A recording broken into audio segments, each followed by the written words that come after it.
Those of you interested in foreign policy and global affairs, whether you're practitioners, diplomats, academics, or journalists like myself, know that there are a few stations of the cross that you hope to visit if you want to actually try to be smart. One of the very few worthwhile stations of the cross is this man, Les Gelb. You've seen his biography in the program. I will not belabor it.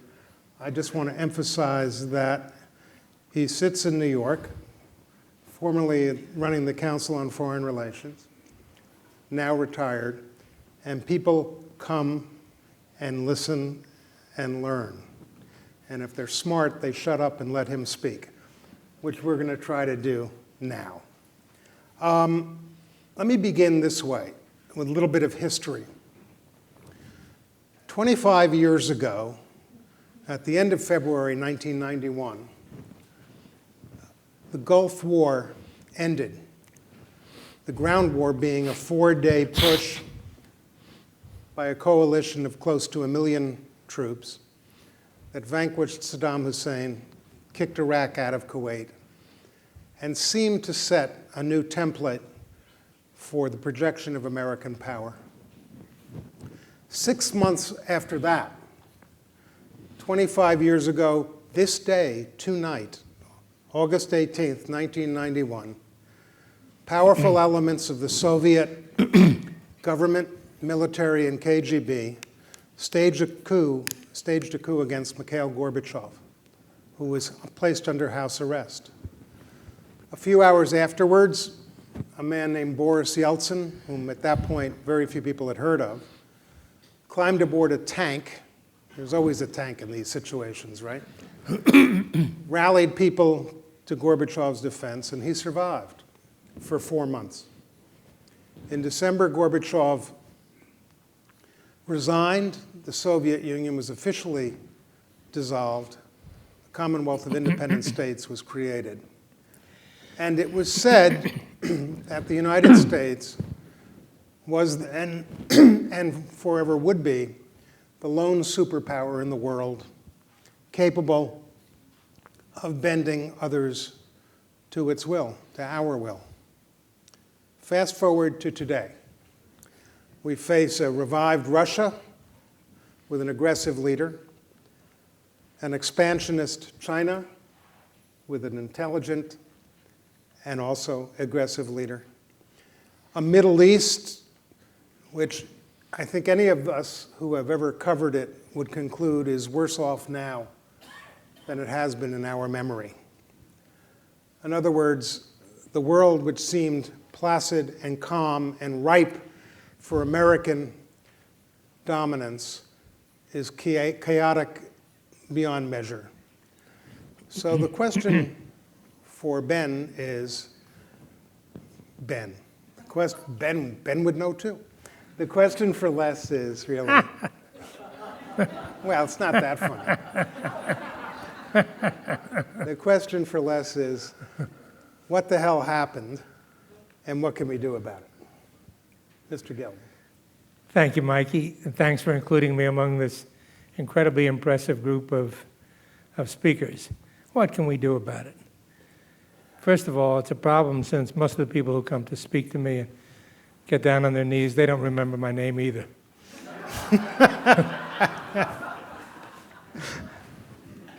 Look, I think the setting for what you're asking is this. We've moved into an era where we face a bunch of gargantuan problems, and we don't have the power or the plans to solve them. They're just building up one after the other after the other. You mentioned a few in the traditional foreign policy realm. The fact that Russia is flexing its muscles. The fact that China is expanding its power, although, except for the South China Sea, not really its territory. And that the Middle East is a mess. And the question is, why are we in this mess? Not only internationally, but domestically as well, all around the world. And I think the answer is something like this.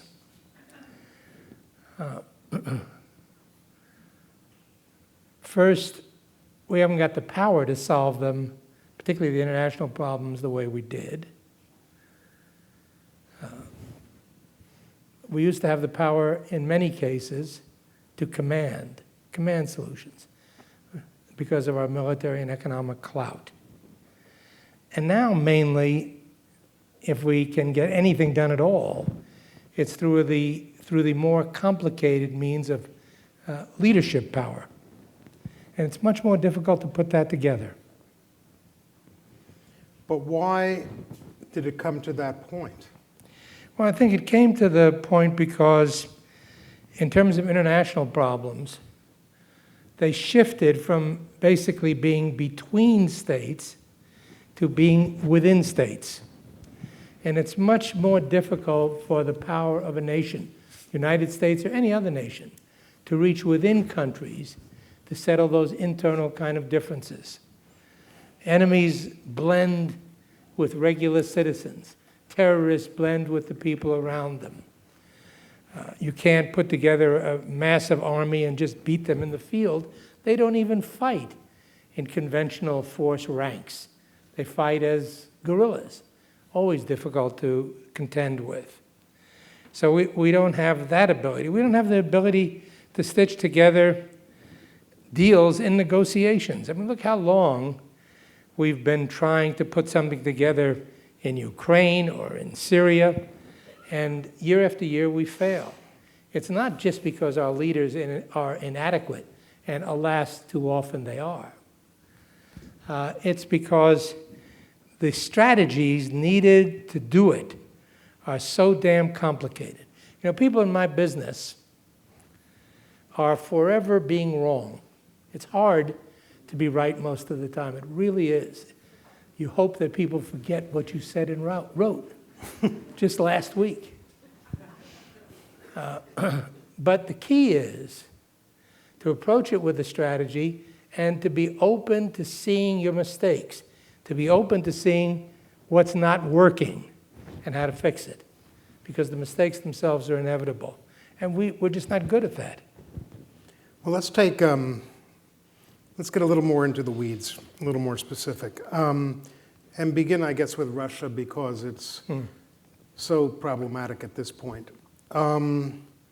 We have a situation where Putin has annexed Crimea, the first time since 1945 that there's been a forcible annexation of land on the European landmass. Ukraine is obvious, we know about that. Right. The Baltic states, subject to NATO membership and NATO protection under Article 5, are now in his sights. Yes. What do you do? It's How very do you walk them back? Yeah, it's very hard. Look, Putin is a bad guy. He's also a very smart guy. The combination is awful. He's doing lots of things that we don't like. It's even gotten to the point where a lot of people who used to be traditionally in favor of trying to work things out with Moscow are now anti-Putin. You know, with Americans generally, this is an aside, but it has to be made. Americans generally see either good guys or bad guys when they look at foreign countries. Clausewitz told us hundreds of years ago, he said, hey, every country is made up of bad guys, good guys, and lots of people in the middle. And you got to gear your foreign policy or military policy to that reality. We don't do it. It's either black or white, period. In the case of Putin, he's now black. So it's very hard to try to work anything out with him. I think we need to try to work something out with him. And I think we need to do it overall and strategically. And I think we need to do it overall without compromising our basic interests and being sensitive to what matters most to the Russians. The Russians have always seen themselves as a great power, even when they weren't even a great power. When the czars were there, and their major sport was killing people inside their own country. But they saw themselves as a major power. And come World War II, They were a major power in terms of their military might. You know, people say we gave them, some people say we gave them Eastern Europe. They took it by military power. And unless we went to nuclear war, we weren't going to get them out of there. The same sort of problem prevails in the Ukraine and the Baltic states. The fact is, and it's hard for Americans to accept this, the fact is Russia has military superiority in Ukraine, in the Baltic states, in the Georgia region, and they have escalatory military power and military superiority in those areas as well. Now, that's not just my judgment looking at the situation. Breedlove, General Breedlove, commander of NATO forces, and the key people around him, the other generals, have said so publicly. In fact, Breedlove said what I just said to you, to Christian Amanpour a year ago, that the Russians have military superiority in those places and escalatory superiority. Said it in a public interview. And Amanpour took a second of silence and then said, wow. It is a wow. So people think, you know, we're going to supply the Ukrainians with more arms. We're going to put a battalion into the Baltic states. That isn't going to do it. We have to step back and realize that even though Russia is dangerous in these areas, we also have common interests with Russia. We also have things they want that only, in effect, we can give with our okay. They want restoration of their economy. It's a mess. It's dangerously a mess. And we have the key there, not just the Europeans, us. We've got to say yes to it. And they're looking for that. How are they doing it? They're trying to be a pain in the neck. That's how they put pressure on us. And in the case of nuclear proliferation, you've got Bill Perry here. You'll hear from him. Russians have often worked with us over the last 15 years on proliferation. Their interests are common. They work with us very closely. You have intelligence people here. They'll tell you about it. They work with us very closely on combating terrorism. And we face a common terrorist opponent in Syria and Iraq, ISIS. The Russians are, as far as I'm concerned, even more interested in defeating them than we are, because they're worried about their internal Muslim terrorist threat, particularly in the Caucasus. So they're looking to find ways to cooperate with us, and we have to see if we can iron them out. But the best way to do it, as far as I'm concerned, is through an overall strategic understanding that includes cooperation and limits potential areas of conflict. And I don't think that's beyond our means. We just don't have people in government or thriving to be in government who are thinking that or saying that. That's what worries me. Well, I think politically it's difficult to say it in the midst of a political campaign where, as you said, Putin is wearing a black hat only. But let me just push you a little bit. They can say it privately. And do they? No, they don't. They don't. Okay. So let's just go a little further there. You say that, and you've said before that the reset, which was the term the administration, the Obama administration used to describe what it was going to do in Russia, really needs to be thought of as a reconceptualization. What's the difference there? What do you mean? Between reset and reconceptualization? Yeah, I never knew what reset meant because it never explained it. Just tried to improve relations. They never laid it out. Okay. And they never provided a political basis for people to support it along the lines of what I just said. So you seem to be arguing that, first off, what they really want is status, respect, to be treated as a great power. a great power. And they are a great power. They're And not a they're- global superpower anymore, but they are a world power. They are a Okay. great power. Does that mean that you have to accept the annexation of Crimea, that you have to let them take over eastern Ukraine? No. How do you push back on those, or don't you? You know, I think some problems can't be solved right now, but you want to make sure they don't get worse, because they'll get in the way of arriving at areas of cooperation such as the Middle East. You just want to make sure that the Ukrainians don't provoke them and vice versa. And you tell Moscow, hey, you start up the fighting again in these places, and all bets are off. We're not going to be able to do what we've been talking about. They've got to understand the consequences. Well, but what are the consequences, though? I mean, sanctions haven't deterred their aggression at all, right? No, they haven't done worse than they did before. They more or less maintain the battle lines of 2 years ago, 2.5 years ago. They haven't gone further. A lot of people thought they would, as you know, Mike. But you've got to say, hey, we can tighten the economic screws even more than we have. There's no appetite, though, in Europe to do that, right? No, but we've got to explain it in terms of this overall strategy with Russia to show that we're trying to work things out to the betterment of Europe, especially. And if you don't put it in that overall strategic way, then sure, you're going to be hit politically and successfully that you won't get anything off the ground. Mm-hmm. Let's take for a second their involvement in Syria at this point. Yes. Their use of Iranian bases, yes, just started up last week. Their, I guess you would say, cozy relationship with Assad. Yeah. The new warmth between Putin and Erdogan and Turkey. Yeah. They seem to be cleaning our clock. Yes, they are cleaning our clock. That's why it seems that way. So how do you? And it's because we haven't got a policy. Look, yeah. Assad is a real bastard. He's terrible.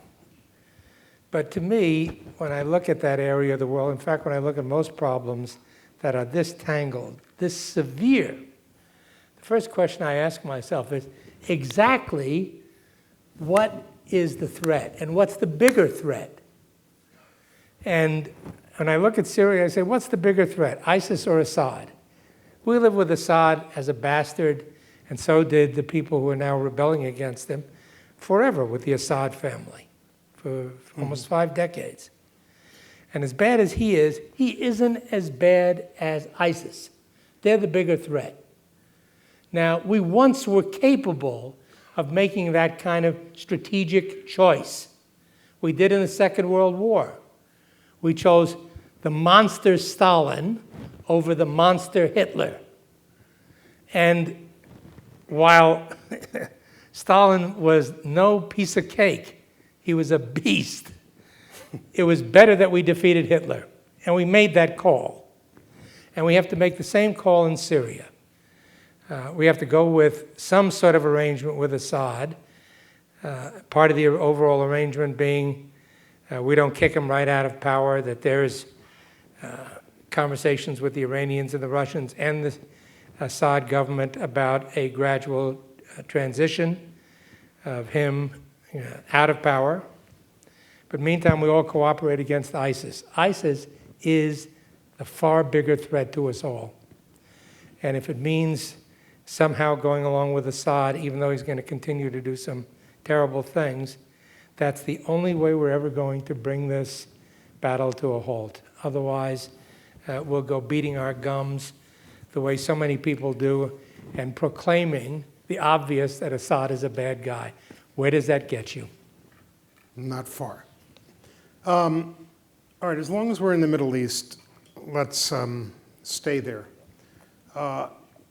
With respect to ISIS, in your judgment, is there any way to defeat it without putting, as the phrase goes, boots on the ground? Yeah, look at this situation. Again, put aside all the baloney we hear every day. Where did ISIS come from? Where did it come from? There are a few stragglers being armed and moneyed by our buddies, the Qataris, the Saudis, etc. they began to finance them. Did General Petraeus train ISIS?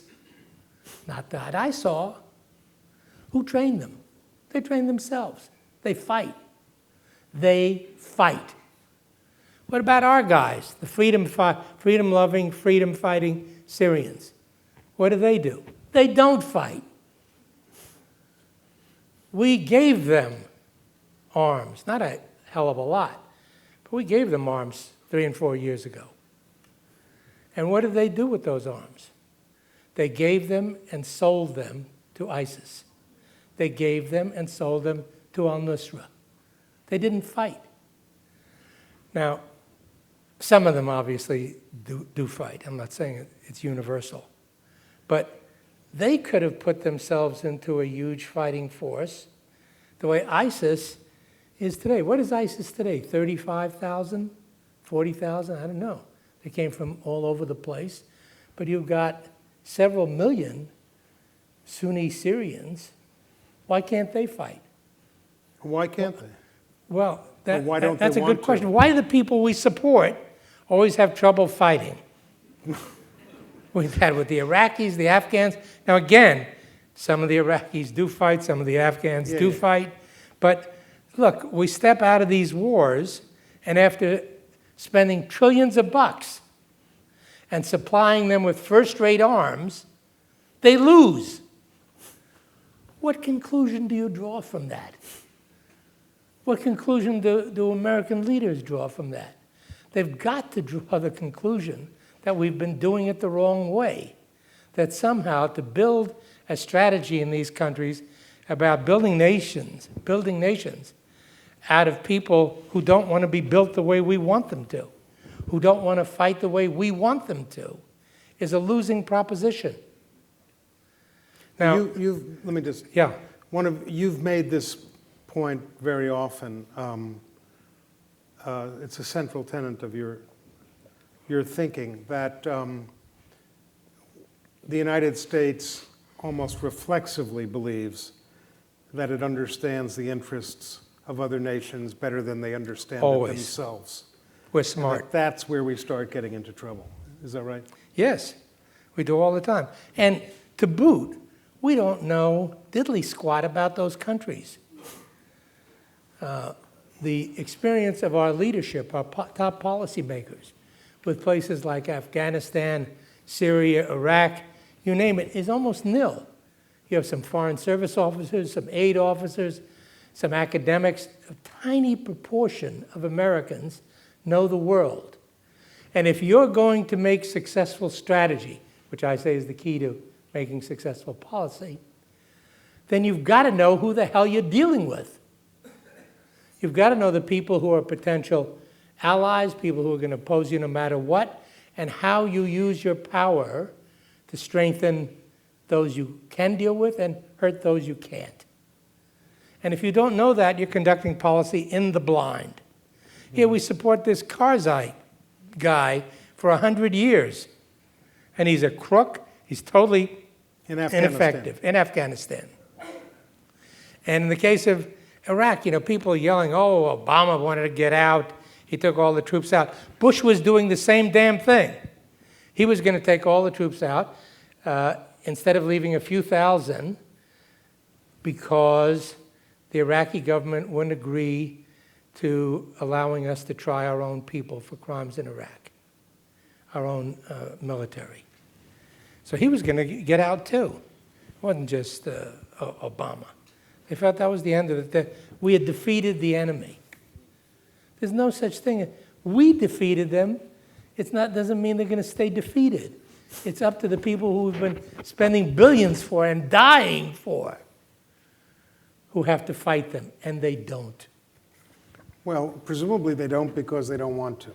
Because their stake in the society we want them to defend is not something they appreciate or want, and in often cases they reject. You got it. So why wouldn't I say to you, you tell me, I'm Trump, let's say, I say, you tell me why we should be there at all. Well, let's because I think some decent outcomes were possible if we only knew something about these places. You know well, Mike, I wrote this piece in the New York Times op-ed page in 2003 saying, let's, in effect, divide up Iraq into 3 zones, 3 virtually autonomous zones: Shiite, Sunni, Kurd. That was the title of, it was almost the whole page on the op-ed page. That was the title ran across the 3-state solution.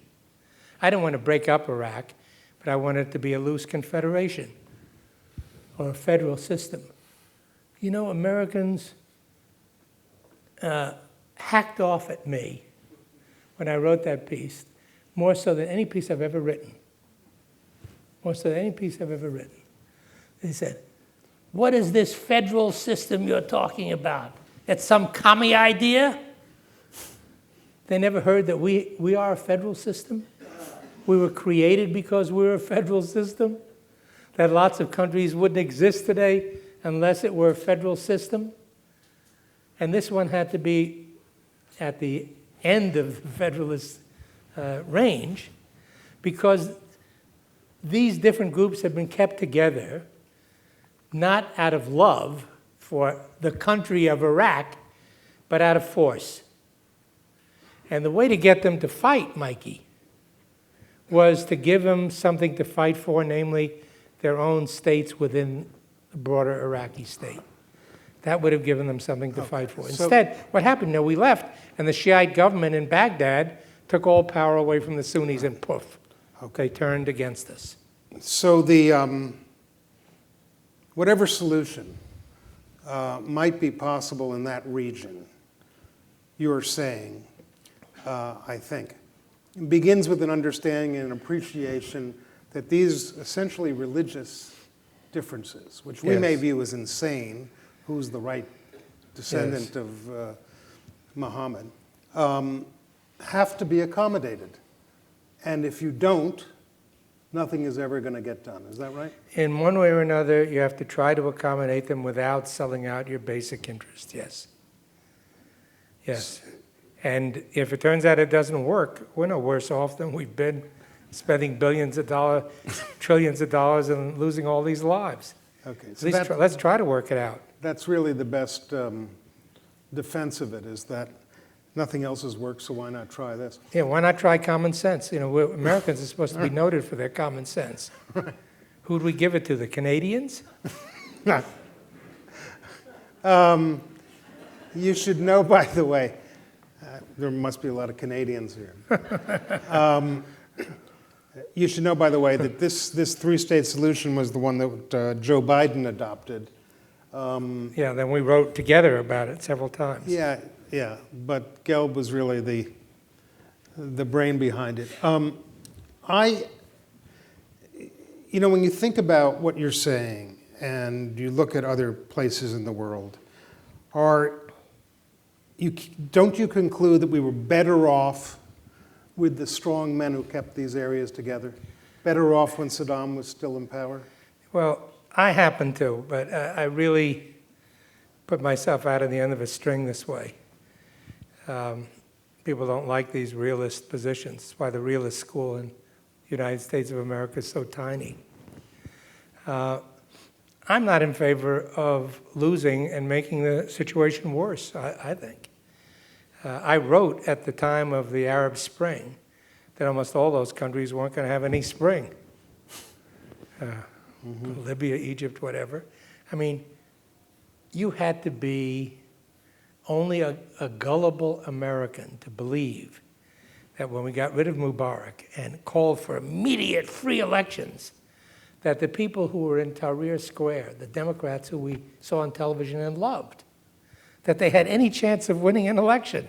To win an election, you have to organize. You have to have a political party. They had nothing. They were people shouted in the square. Who got the most votes? Half of it were the Muslim Brotherhood, and the other half was the Salafi Party. They got 75% of the votes because they were the only ones organized to compete in a democratic election. What happens when you get rid of Gaddafi, who was a monster? You get people, I think, even worse. But you get utter chaos.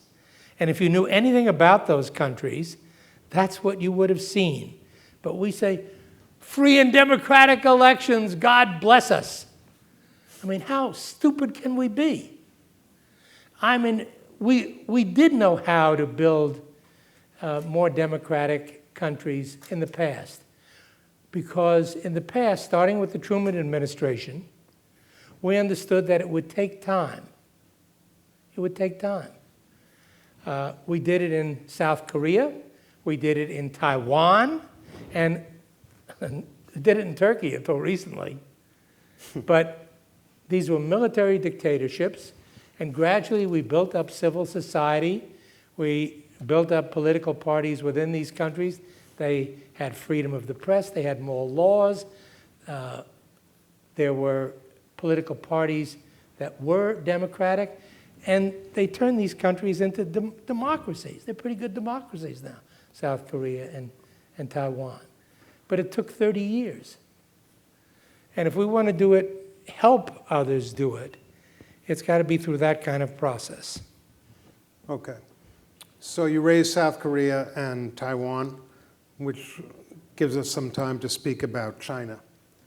And let me begin by saying you've argued that it's the most vexing challenge. Yes. Because of its economic might, and Yes. because overall, despite what you said about Russia, you believe that there's more congruence between Russian and American interests than there are between American and Chinese. Yes. Why is that? Well, I think in the case of Russia, we do have these common interests that I laid out. They're common or overlapping or however you want. They're not identical, but we have them. They provide a basis for working together. China is now returning to the mode of traditional China, where they have predominance on the Asian mainland and on its shores. And it's mainly through economics, but also through the military power. And we're not going to be able to provide the military power to equal them. We can make them worry, I hope, about just grabbing stuff. But it's not the Chinese tradition to just go invade other countries and take them over. They do it by pressuring those countries and avoiding occupation, wars and occupation with their neighbors. Or by creating facts on the ground, so to speak, in the South China Sea, creating facts on the islands. ground. But they're not big on going to war with their neighbors and trying to occupy. Look, they've been fighting the Vietnamese for several hundred years. If, once upon a time, American intelligence actually knew in the 1950s that Vietnam's greatest enemy was China, said it in the national intelligence estimates. But the leaders never even paid any attention to it. It's true. So we can't push the Chinese around, and the common interests aren't fully there. There are common economic interests and a lot of competitive economic interests. And I think the containment, the way we contain Soviet Union in the bad old days, can't quite work with China because they have the kind of economic power that does allow them to expand their influence in the area and get these countries to lean toward them. But almost all the countries in Asia don't want to be dominated by China. And our strategic problem is to figure out how to more or less unite them without their having to appear anti-Chinese, which they don't want to do. So it's a much more complicated, much more long-term problem. And a lot of it hinges on the eventual power of the American economy. Because if we are to truly compete with China's main power instrument in that part of the world, our economy has to kick into much higher gear, including in terms of investment and trade in Asia. Okay, I want to allow everyone to ask some questions, but first I want to conclude on the China piece of this way. Those of you who are not familiar with the map should know that in the South China Sea, between the Chinese mainland and the Philippines, for example, are a bunch of islands that are disputed. Taiwan, Philippines, China, Vietnam, Japan, all claim these essentially small and unpopulated places. China has been claiming them,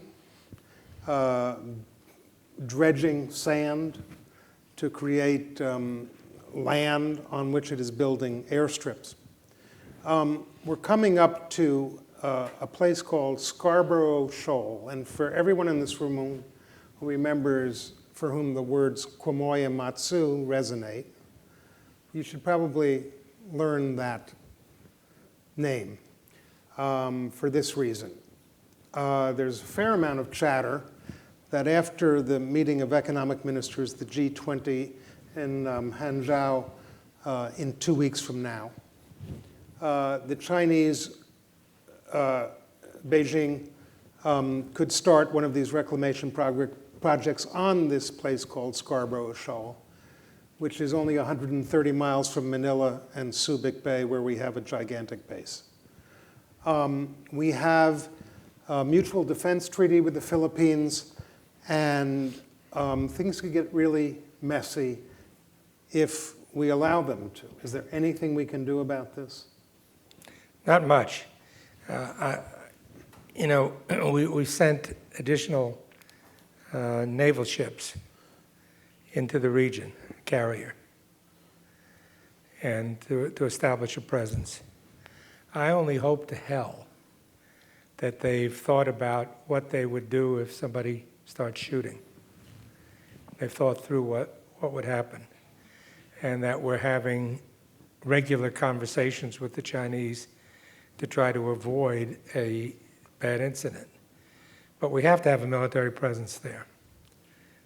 You can't vacate the area and give them a free ride because they'll take it over. And it's a very delicate process, and you have to convince them and get others to try to talk to them about their long-term interests, not being confrontation with Asia and with us. That's the best form of containment we have right now, and it isn't terribly potent. Okay. Ladies and gentlemen, we have about few minutes more for questions. If we put up the lights, raise your hand, I will call on you. And by the way, if I were in the U.S. government, I wouldn't say what I just said. Why? Because it gives away too much. Okay. But it's all right for somebody like me to say it. Please wait for a microphone. So, yes.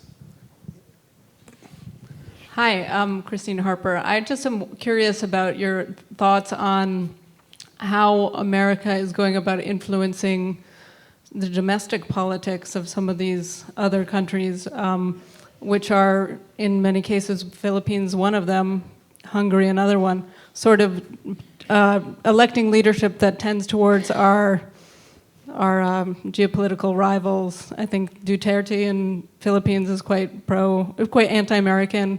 You've got Hungary with Viktor Orban, who's very pro-Putin. Are we failing to kind of keep these countries that historically have been more in our orbit, and how would we change that? Yeah. By the way, that's the famous Christine Harper. She does an absolutely great job at Bloomberg News. Why don't you ask an easier question? The Hungarians have turned rightward. They really have, in a big way. And it's not as if that's a major transformation in the Hungarian character. My parents are from Hungary, and I grew up with stories. They are very right-wingish people, and I think they're going back to their norm there, and not as comfortable with democracy. And it's going to be difficult for us to do it. I don't think it's principally an American problem. I think it's principally a European problem.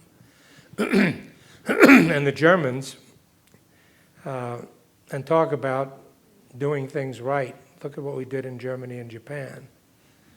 The Germans are apprised of this, and I think are trying to explain to the Hungarians and the Poles, for that matter, the consequences of going too far right and leaving the mainstream of the values in Western Europe. But we're not going to start, and the Europeans are not going to start cutting them off economically. With Duterte in Philippines, he's just going around killing people. He's unbelievable. That's the Frankenstein monster. And the Philippine people, for the moment, seem to be quite happy that he's killing corrupt officials and the drug dealers. Maybe at some point when they start getting killed, they'll change their minds. But I don't think we can do much with him right now. Our main tag with the Philippines is the agreement we made with them about 1.5 years ago to really reestablish our military connection to them, to protect their interest in the South China Sea. And that's sort of our main argument. Hey, don't push this too far. You'll lose support here in the United States. But, we don't want to push that to the point of breaking the chain, because we need the Philippines to operate our naval forces and some air forces in the South China Sea. Yes, ma'am. Could you wait for the microphone, please? Thank you. Thank you. Speaking of strategy, Can you say your name? Jerry Friedman. Speaking of strategy, can you talk about the 2 international trade treaties that are in so much discussion politically, the Asian Treaty, proposed Asian Treaty, and the other one, and your views as to how that impacts your idea of strategy? TPP. Yeah, I think it's absolutely critical. The main power in the world today, main element of power is economics. Military is very important, particularly in certain situations. But economics is, from day to day, the key element of international transactions. And a lot of it stems from the strength of our economy, our trade, our investment.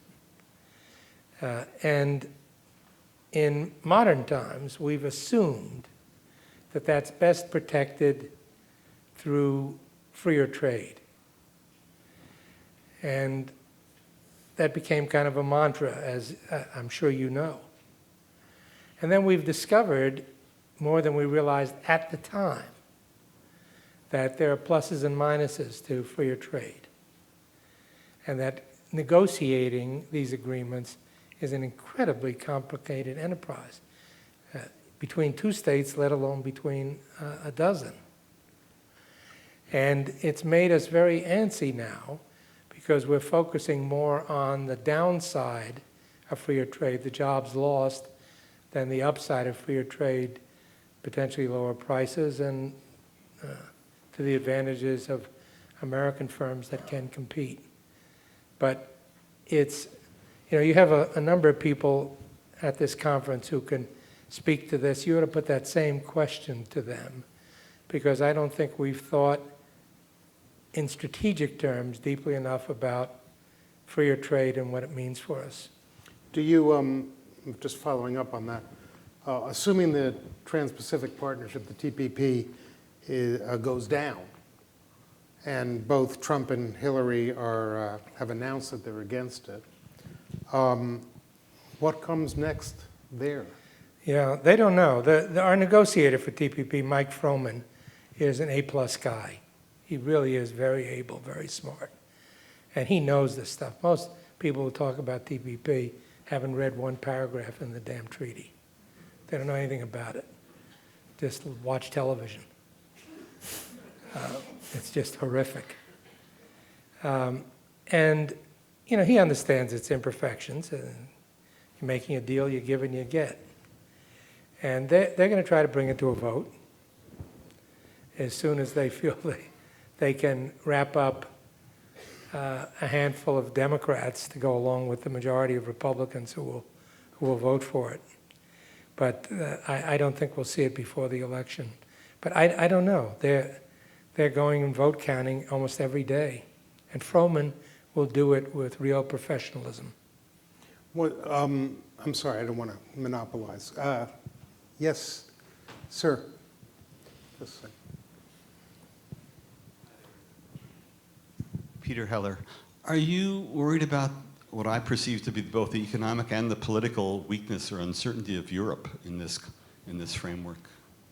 Yes, I once wrote a piece that said the biggest change in international relations, 21st century and for hundreds of years before, was that Europe used to be the very center of the universe, and now it's of secondary and sometimes of tertiary importance. It's a huge change. You go back and read your history books, they're really all about Europe, what was going on there. That was the key to the balance of power in the world.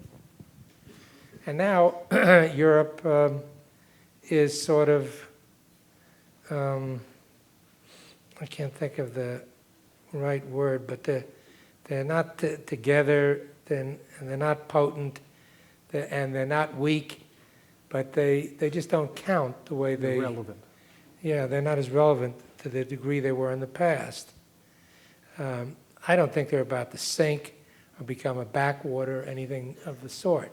You have some very strong countries in Europe, and they'll continue to be that way. But it's very difficult for us to count on their power the way we did in the past. They're not going to put troops hither and yon. They did put some in Afghanistan, some in Iraq, but they haven't got it. They don't live up to their NATO commitments. They just don't. They don't come anywhere close to it. Well, how do you we try not to speak about it, but that's the reality. Then how do you answer? I mean, I don't mean to appear to be carrying water for Trump, God knows, but he's pointed out what you just said. He's right, but his conclusion is insane. Okay. So the point is, we keep paying as long as we're capable of paying, and that's the best we can do. You got to urge him to do more, but the fact is, given the politics of almost all European states and the state of their economy, they're not going to live up to their NATO commitments. We've got to have them do more, for sure, particularly in Eastern Europe, and in general, not to be so slavish in their dealings with Moscow. But they're not the Europe they were in for previous 500 years, and they're not going to be. But that doesn't mean we should nuke them.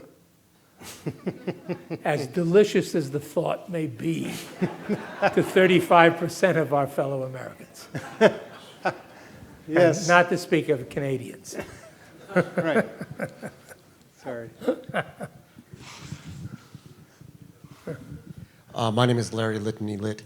Mr. Gelb, does the United Nations have any relevancy, speaking of relevancy, any relevancy in world affairs at all, or does it just become a greeting card company?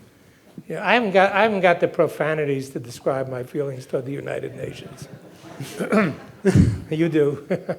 I do too. I think it is a piece of you-know-what, the United Nations. You look at their peacekeeping forces in Africa, they're principal rapists and pederasts in the area, and thieves. Look at what happened in Sudan. They do the killing. They've gotten completely out of hand. And Ban Ki-moon has been a total disaster as Secretary General. You've got to have some people there, particularly the Secretary General, calling them to account. We're about to elect a new Secretary General. And if you took a look at the 8 choices that now exist, you would ask for a return to the League of Nations. They're terrible. There are few of the relatively independent organizations of the UN, Children, Health, whatever, that do quite a good job. My name's Rob Stieg. The question really is why? You've described that the United States did things well. You've given 5, 6 examples of how we did it right. Why are we doing it wrong today? That's the question I ask myself all the time, and I depress the hell out of myself with my answer. I think of the people I grew up with who taught me. Henry Kissinger was my PhD advisor. I was his teaching fellow for 3 years. It was an unbelievable experience. I can't begin to tell you well, how thrilling and eye-opening it was to have a guy with that kind of strategic mind molding my mind at that point. I came to Washington, I worked for Jack Javits. There was no better senator than Jack Javits. I watched him, saw how he got things done. I saw, even though a lot of his colleagues didn't like him, boy, when he came into a committee room, he knew more than anybody in that room.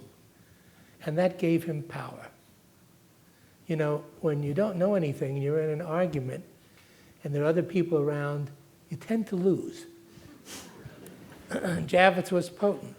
I went to work for Bob McNamara and then more so for me, Clark Clifford in the Pentagon. I watched Clifford get something done, always with a strategy, always with a strategy. It blew my mind. Let me just tell this story. Quickly. You know, when he stepped into the Pentagon in March '68, we were right in the middle of the worst of the Vietnam War, Tet Offensive. And General Westmoreland had just asked for 206,000 additional troops. We had 500,000 there at the time. And he came in and there were all sorts of arguments back and forth. You know, we got this problem and that problem in 100 different areas. Clifford turned over, in effect, the running of the department to Paul Nitzer, the deputy secretary. And he said, I'm going to spend however long it's going to take to work out a strategy for dealing with Vietnam that's plausible until the next presidential election. And he spent the next 3 weeks, 90% of his time, just going at this. Exactly what's going on out there. Exactly what can we expect from the South Vietnamese? No bullshit. What can we expect? We can't send any more troops. The country is already turning ferociously against the war. What can we do? Is it possible to start negotiations? What do you have to do for it?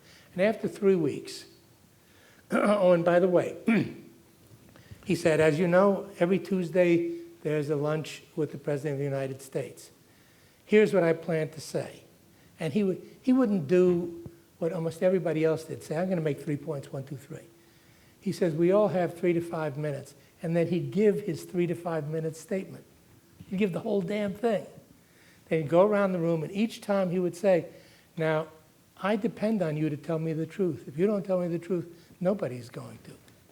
So tell me what you think about what I just said. And then he'd listen to it, argue with some, go on. And then at the end of it, he gave his 3 to 5 minute speech all over again. He memorized it. And he saw us laughing after a few days, and he says, I see you laughing. But he says, when you talk to the President of the United States, it just takes 1 or 2 words for him to stop listening. So every word has to be just right. And it's that important. And with respect to Vietnam, we came up with the idea of stopping the bombing in order to begin the negotiations. No one had any thought of ending the negotiations or what our negotiating position would be, just to get to the table. Stop the bombing as long as we can have the promise of something at the table. And set a ceiling on our troops at 550,000.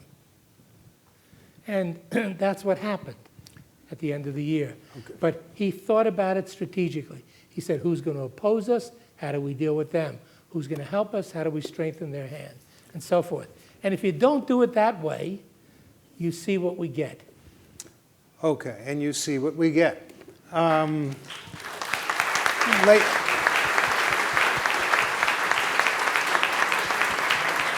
you, Les. Thank you. Ladies and gentlemen, Les has written a lot. The book we have outside is Power Rules. It's really terrific if you'd like to pick it up. Mikey helped with it. Yeah. Big help. I just want to close by saying this. Henry Kissinger, your former teacher, once told you that to be profound, you need to be obscure. Les Gelb has never been obscure, and for that we're thankful.